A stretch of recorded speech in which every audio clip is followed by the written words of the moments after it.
Behind me is the Broadview, Illinois detention center concentration camp. For those of you who don't know, I was assaulted within the last couple of months, just past these concrete bricks.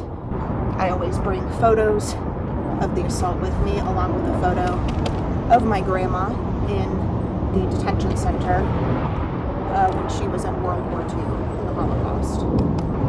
She always told us what it would look like when a dictatorship took shape again, the signs and the symptoms.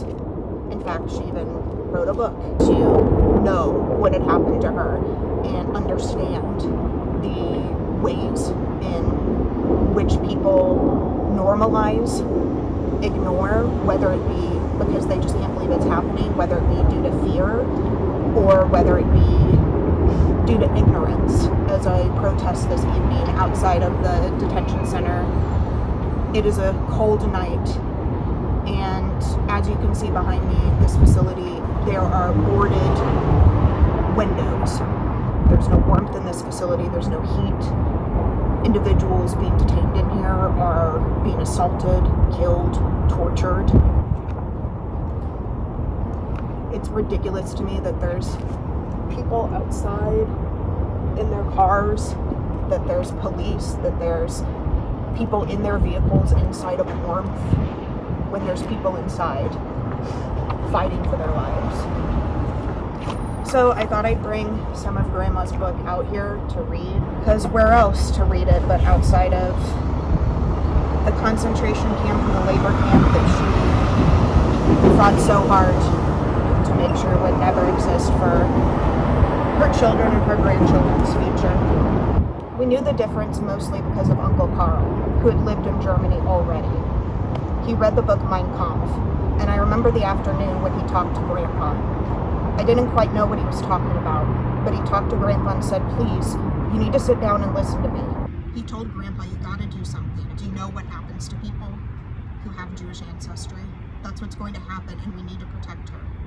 First, it was the schools.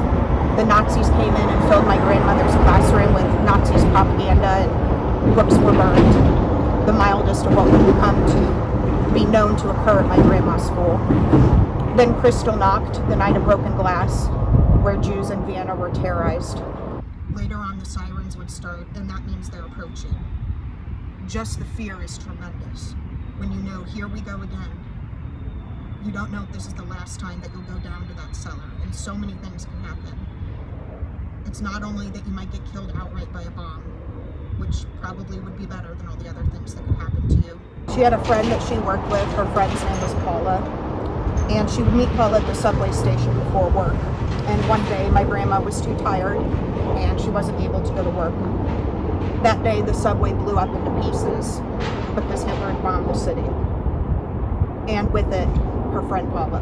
You had to sign out with the police. Much worse than needing a passport. You had to bring your ID and you had to tell them where you're going. Then you had to tell them how long you're staying, who you're staying with, why you're going there, and when you're coming back. So they had control of every person who lived there, exactly where they are at any moment, day or night. That was the Nazi party. The Nazi government that did that. They had the police, they had control of everything. You had no private life. Everything was dictated to you. Hitler was very organized. He had wardens. They called them wardens. He had the big swastika on his arm, and he told you to go into this corner or that corner, and you did it. And that's where you went, like a prison.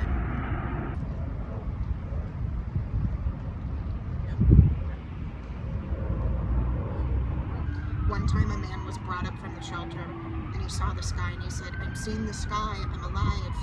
And then he took a deep breath, and he died. And they told me that his lungs exploded. He was covered up in a very narrow space of air, and so when he took a deep breath, his lungs inflated and collapsed. With the help of Uncle Louis, who was not Jewish, who worked for the government, he risked his life to change her birth certificate and burn any other records of being Jewish, that she would not be killed or taken to a concentration camp as a result. She was in a forced labor camp for about a year. Upon examination in the labor camp, after all of her clothes being taken off, troops looked at her and said, "You would make a really good..." I can even remember what it smelled like. Bad smells from the fire, from the smoke. Fire bombs. And you smelled dead people.